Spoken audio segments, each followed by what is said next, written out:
Hey, what's up everyone? I hope all of you are doing great. This is Ramiz ज़मान। आज मैं फिर से एक बहुत ही बढ़िया क्वेश्चन लेके आया हूँ और ये वाला क्वेश्चन रोटेशनल मैकेनिक्स सेक्शन से है फ्रॉम द बुक पाथफाइंडर। और जल्दी से क्वेश्चन को हम लोग फॉलो अप कर लेते हैं। यहाँ पे बोल रहा है कि there is a small block which is released on the top of a wedge that is placed on a horizontal floor as shown in the figure. Mass of the wedge is capital M and angle of inclination of the slant face is theta. Friction between the wedge and the floor is sufficient to prevent sliding and coefficient of friction between the wedge and the block is mu. तो ये जो block है और ये जो veg है इन दोनों के बीच कोफिशिएंट ऑफ फ्रिक्शन म्यू है. यहाँ पे सफिशिएंट फ्रिक्शन है so that this wedge will not move. Okay, so it might topple but it won't move. और ये वाला क्वेश्चन टॉपलिंग से ही है. So what should the mass of the block be so that the wedge will not topple. तो ये block का मास कितना होना चाहिए या किस लिमिट में रहना चाहिए कि इसको रिलीज़ करने के बाद टॉपलिंग ना हो.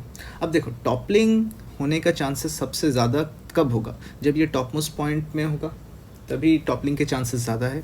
तो अब देखो, टॉपलिंग किस केसेस में होगा या फिर नहीं होगा वो हम लोग थोड़ा स्टडी करेंगे. सॉल्यूशन स्टार्ट करने से पहले मैं बोल दूँ, मैं आप लोगों के लिए एक सरप्राइज़ लेके आया हूँ. तो सरप्राइज़ क्या है वो जानने के लिए आप थोड़ा कमेंट सेक्शन में पिन्ड जो कमेंट रहेगा उसको थोड़ा देख लीजिए. Okay, so let's get to the solution. अब देखो, सॉल्यूशन में दो केसेस हो सकते हैं.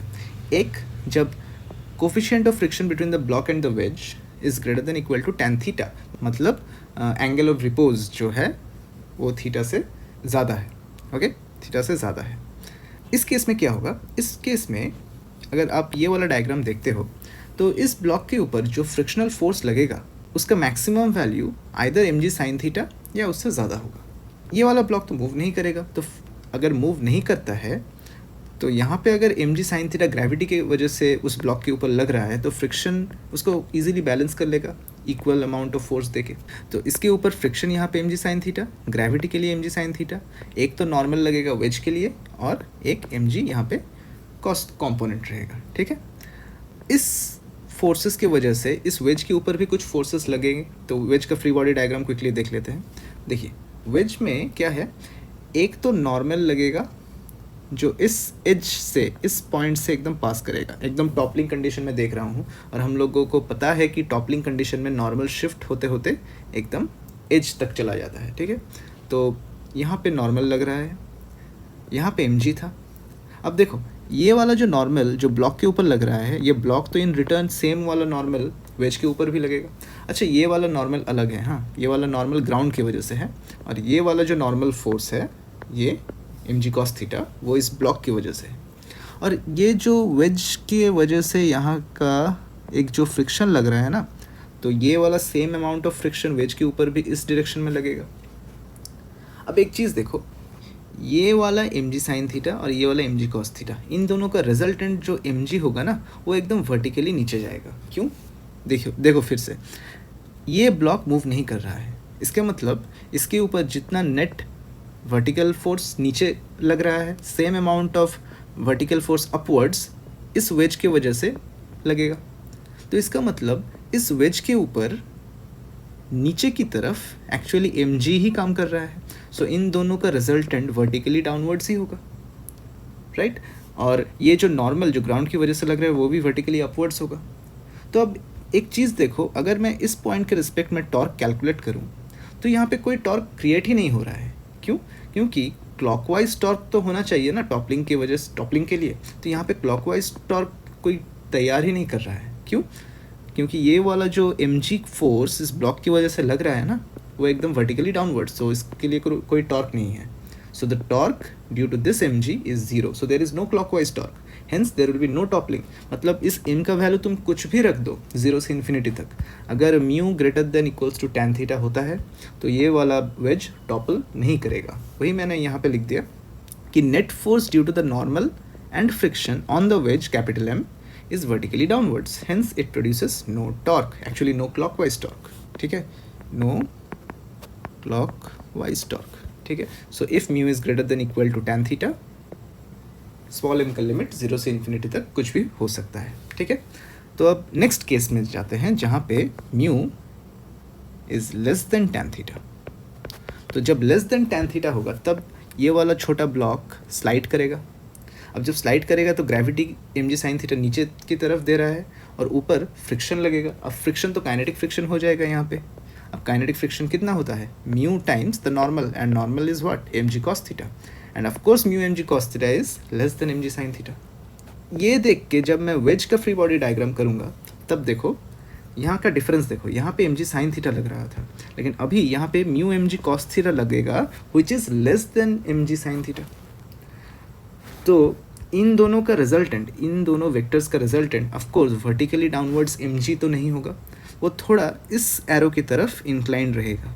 सो hence it is not vertically downwards, it is slightly making some angle with the vertical depending on the values of M G cos theta and mu M G cos theta.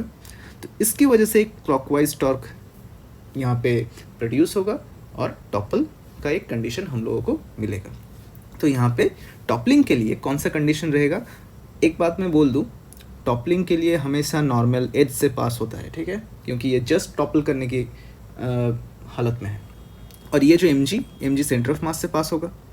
अब ये centre of मास निकालना ही इस question में असली challenge है, ठीक है। और ये वाला चैलेंज मेरा एक स्टूडेंट साग्निक मुजुमदार है, वो बहुत अच्छी तरीके से उसने मुझे सॉल्यूशन करके दिया है, so thanks to him, hope he gets all the success in life. चलो देखते हैं फिर। तो ये वाला हम लोगों का सेंटर ऑफ मास है और ये वाला मीडियन है, ओके। तो मुझे जब एम जी के लिए टॉर्क निकालना है विथ रिस्पेक्ट टू सी, तो मुझे ये वाला परपेंडिकुलर डिस्टेंस चाहिए। अब देखो क्लॉकवाइज टॉर्क कौन क्रिएट कर रहा है इस एक्सिस के रिस्पेक्ट में, एक तो एम जी कॉस थीटा, और एंटी क्लॉकवाइज ये mu M G cos theta और ये कैपिटल एम जी, राइट। चलो तो for no toppling anticlockwise वाला टॉर्क क्लॉकवाइज वाले टॉर्क से ज़्यादा होना चाहिए।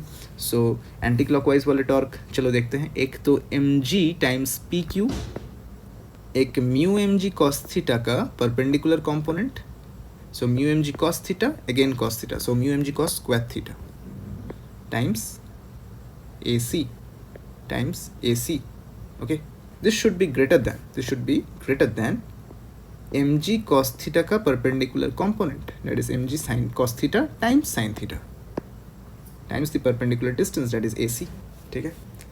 तो अब हमारा यहाँ पे काम होगा कि PQ को AC के फॉर्मेट में लिखना पड़ेगा। अब यहाँ पे ये असली चैलेंज है। तो देखो ये वाला हम लोगों का मीडियन है और मुझे चाहिए PQ। सो अब एक चीज़ देखो, A C is equal to B C tan theta, and of course अगर ये मीडियन है तो एस बी और सी का मिड पॉइंट होगा।